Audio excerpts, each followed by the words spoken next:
Hi, everyone. Great to be back with you. Let's get underway. This is a 30-minute webinar, so we've got a lot to cover.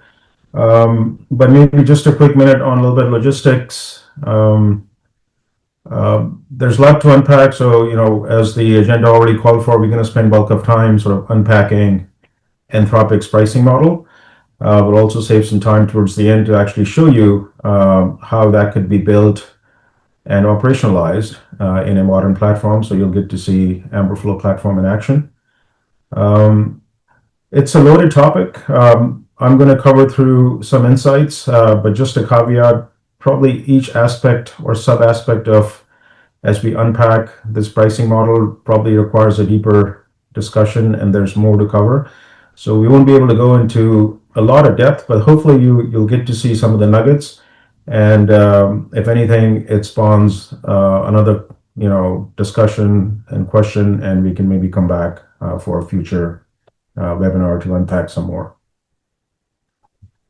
So by ways of agenda, we're gonna basically spend a quick minute on re-indexing this whole SaaS apocalypse. Who hasn't heard about it at this point? And just to kind of outline, what is really that's driving that concern and sort of this whole SaaS apocalypse. Then we'll look at the Anthropic pricing model. We're obviously not going to tell you what it is. You can see it for yourself. It's out there. It's published. But we'll unpack that, and we'll kind of take a little bit of a behind-the-scenes view, at least from our perspective, of what might have led Anthropic to go down in that direction and what it takes to build and operationalize that kind of a pricing plan.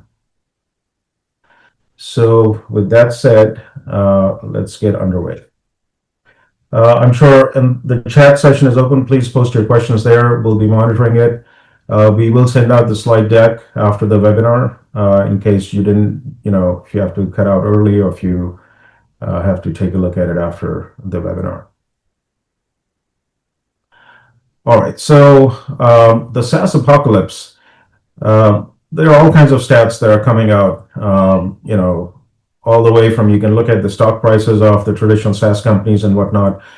But I think we would all agree, basically where it stems from is the fact that the traditional SaaS business model is under attack. Right. And as you then start to peel the layers of the onion, so to speak, what is that traditional SaaS business model?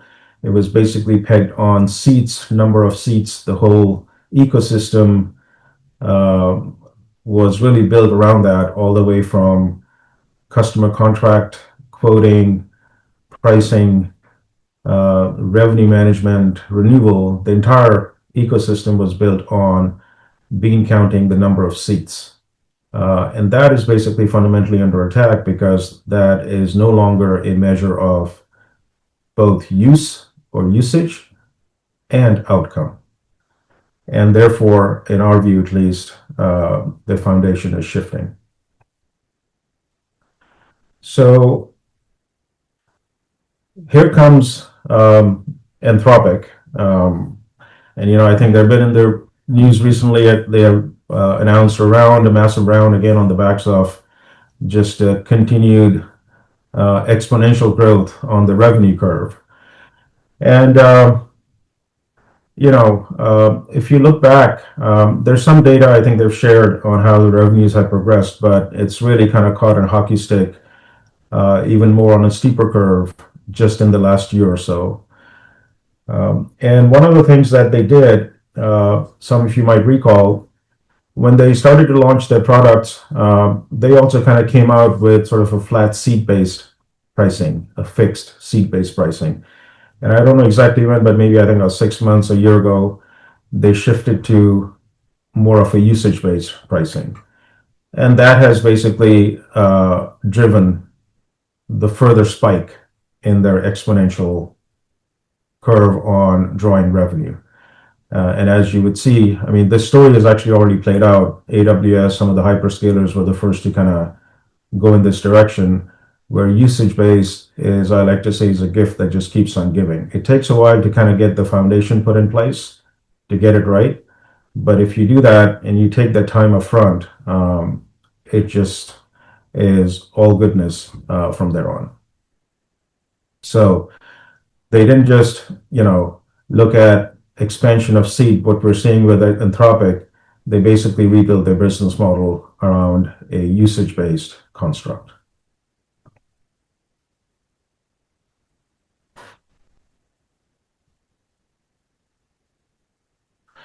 All right, so this is what their pricing model is. You can see this on their website. We've just kind of tried to summarize this in a single slide for the discussion today. But uh, you'll see it. It kind of looks simple, but I can tell you, it didn't just kind of fell in their lap.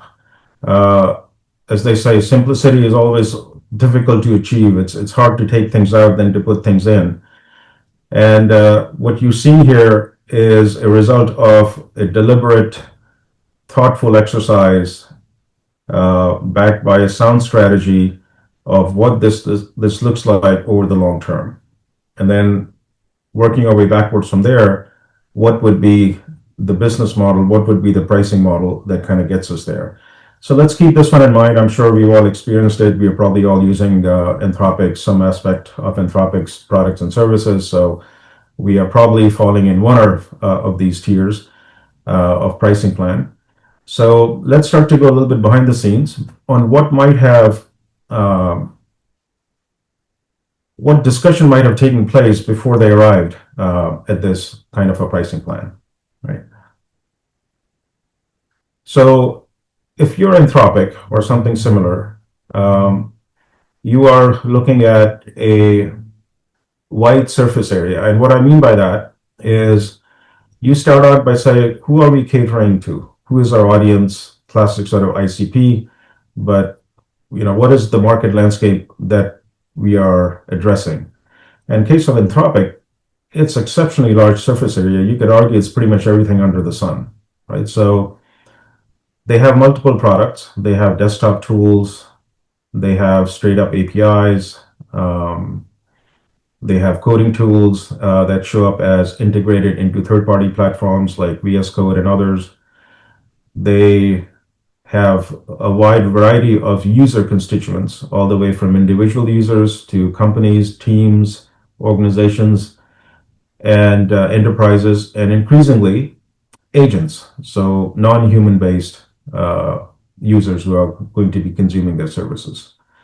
And then sort of from a market segment perspective, actually it's pretty much the entire pyramid. It's startups, mid-market, and enterprise. So you are going to cater to all of these. That's the surface area that you're trying to target with a business model, with a pricing model. And on top of that, you want to drive growth. Your products are liked, are loved, are driving organic adoption, are driving a level of network effect, virality. So you want to make your pricing models easy to understand. You want to make sure that they are automated, the whole billing process is automated so it can scale. So that's another layer that that they had to add as they thought about how to build this and how to operationalize it. So that's the surface area, right? And it kind of compounds, right? So it's sort of a multiplier effect. Number of products, number of user types times the market segment, and then sort of these layers on top. So let's unpack each one of these sort of value-added layers of ease of understanding, automating the whole billing and revenue pipeline so that it can scale frictionless. Clearly, the prerequisite for this is that you must have a product that is light, that is pulling users in. But just as well, you need to back it up with a pricing model that will encourage and support that virality, that network effect, that draw from the users. Both have to work in tandem. And I think Anthropic has done that remarkably well. So let's unpack each one of these. Ease of use, ease of understanding, how to scale, and how to automate. On the ease to understand, let's contrast and compare what choices there might have been. What we have been used to is in the traditional world, typically there'll be multiple pricing plans, right? We've all grown up with this. We've all seen this. There's a small, medium, large, and usually each one of those plans is feature gated. So this plan in the world of Anthropic, they could have gone down this path where they said, this plan only gives you these models. But if you really want to use the latest and greatest model, you must graduate to a new plan. They did not do that. That's the traditional way. So they chose to go with basically enabling the catalog, the entire catalog, available to any user to the entire surface area. And within each plan, they figured out a way how to basically scale usage. So no feature gating. So that was one of the key decisions that they made. So therefore, now you can see it's easy to understand. It's basically you don't have to worry about whichever plan I'm at. What is it that I'm getting? Am I getting this plan, this model, this desktop tool or not? The entire catalog is available for any tier, any plan that you subscribe to. Then is scales with usage. So in the traditional world, you had to move from plan to plan if you wanted to maybe make use of a feature that was on a different plan. Sometimes the plan was restrictive on how much you could use. So it would cause friction in how you would move from one plan to the other. Some companies were able to automate some of that, but by and large, usually that would have involved speaking to somebody and then migrating from one plan to another plan, and there would be a change management process in the place. In Anthropic's world, that is no longer the case. By and large, you can scale within the plan. There's some nuance where there's some limited or some plan migration, but basically they've flattened that curve quite a bit. Okay. And then on the automation side, this is key. Traditional world, you had a system, a CRM system, within that a CPQ system, or the other way, that would actually generate the customer contract or would basically peg a customer into a specific plan. And then the billing and invoicing was often handled by a second third-party system, and this integration would have to flow in between. And this was complex, and this is where things get unwieldy and hard to automate. In the modern world, what Anthropic has, it's a single system of record. From the time that you look at the pricing plan, what actually builds and designs the pricing plan, to the time that pricing plan is associated or assigned to a user, and from the time the user actually gets the invoice or the bill, all of that is a single integrated system. And that's what helps to automate and scale. All right, now one of the questions that comes up very often as well, usage-based pricing is great, but for enterprises, it doesn't tend to work because enterprises want visibility, they want fixed budgets, forecasting, and so forth. Well, it's a valid concern, but this problem has been solved. It actually has been solved for a while because usage-based is not a new phenomena. So there are aspects like prepaid credits and things like true-ups, and there's a variety of ways how you can kind of skin the whole prepaid credits with drawdown. That probably it's a webinar in of itself, but that's how you can give visibility and budgeting and forecasting visibility to large enterprises where they can essentially buy a pool of credits and draw down. And nonetheless, everything has to be metered and tracked and attributed. Okay, so with that said, if you really then look behind the scenes, there's really only two vectors to Anthropic's pricing strategy and pricing model. It's basically a fixed recurring number and usage-based. And using these two in different combinations and variants, they've been able to cover the entire surface area. It's almost magical, and I can tell you that it has also opened the canvas for anything that comes in the future. This model, these two vectors will continue to scale as they launch new products and new services.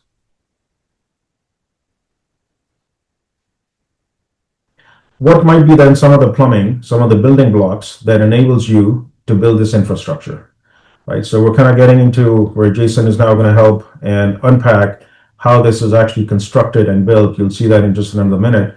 But these are some of the different components, building blocks of a modern metering, invoicing, pricing, and billing system, a single system of record for the entire workflow with items like metering, cost tracking, real-time aggregation, billing, credits, drawdowns, alerting, cost guards. All of that is a single system of record. Every customer, every interaction, every API call is metered, attributed, and rated.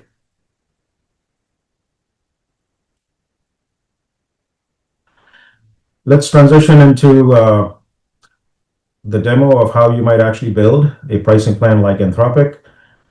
Just a heads up, if you see what you like or you may be thinking in this direction, come back and chat with us. We have a promotion going on up to 100K in free credits of Amberflo platform, depending on your size and usage. With that, let me invite Jason to kind of take us through the build out of an Anthropic-like pricing plan. All right. Hopefully everyone can hear me. Cool. Let's see. So just a brief overview of kind of some of the things I'm going to show. So first, I'm going to kind of talk through building out kind of any AI pricing plan. Some of these will be based on obviously Anthropic. I'll show you kind of OpenAI and their enterprise pricing plan. We'll talk a little bit about how this now means that I need to provide added transparency to my customers. So before everything was seat-based, now I am charging them based on usage. I need to make sure that all of that information is clear to my customer, so I'm not sending them a mystery bill. As we've seen, the bills can certainly explode. And then the last piece is that you need to be able to understand your costs on a per customer level, because otherwise it's going to be very difficult to reach profitability. So let's kind of start walking through that now.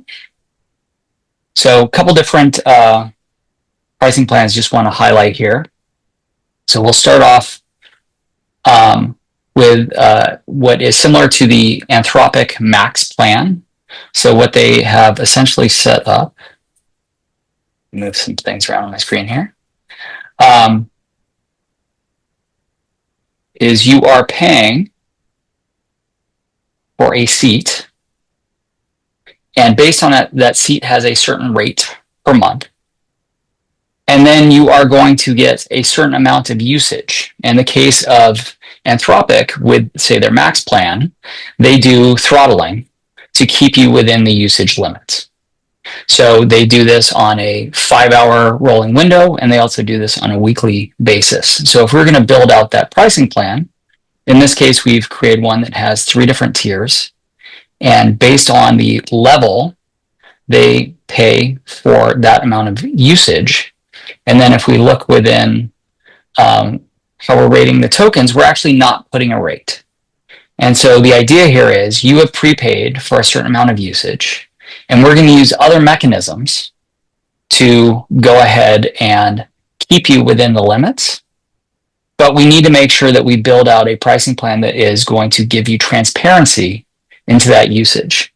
And once we've kind of gone through these pricing plans, I will show you how that translates to what the customer would see on the invoice. So second one would be seat-based access plus usage charges. So this is very similar to what OpenAI does for their enterprise pricing. So if we take a look here, the first thing that, again, is they charge for based on seats, much like the Anthropic, and you're going to get access. In their case, I believe it's just one level of seat. But then within that, they are going to charge you for the specific usage. So you have no included unit. So that monthly seat charge is simply giving you access to their products, but it does not include any actual usage.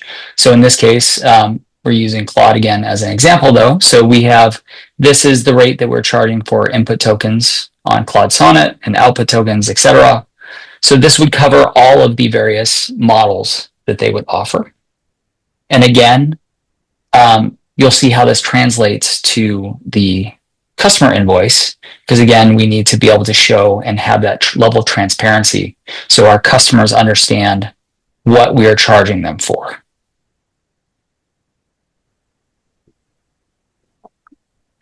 Third one is one that we are seeing is extremely common right now, and it's similar to the idea of using Claude Max, but then when you hit your limit, switching over to usage-based.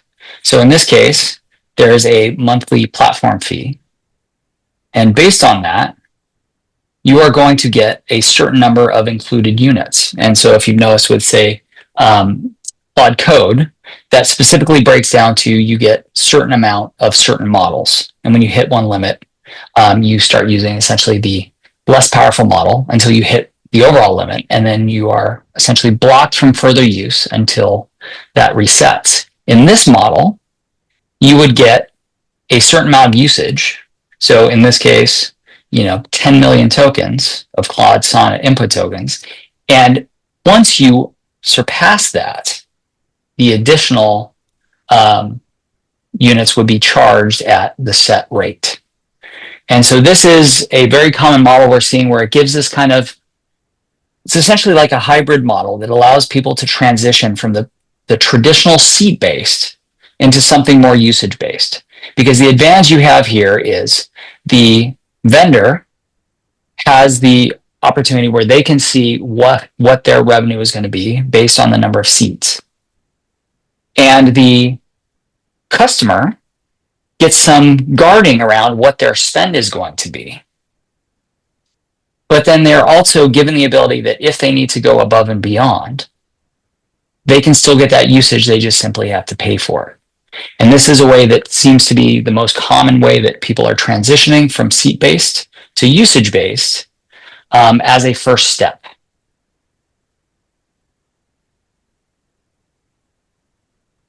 And the next one we'll look at is, so this is pure usage, but we're going to do a slightly different model. And this one, to really see, we're going to take a look at the invoice. But this is another transitional pricing plan. So we're going pure usage, but to make sure that the vendor can understand a bit more about what the revenue is going to be, and the customer can help protect themselves from costs, is they will agree to prepay $500, $1,000, whatever that may be. For that, they will get the associated usage based on the models they use. And then if they hit top off on the prepaid, you can set up things so automatic top-ups. So if it draws down too much, do we want to automatically charge them again to get their prepaid balance up to a certain amount?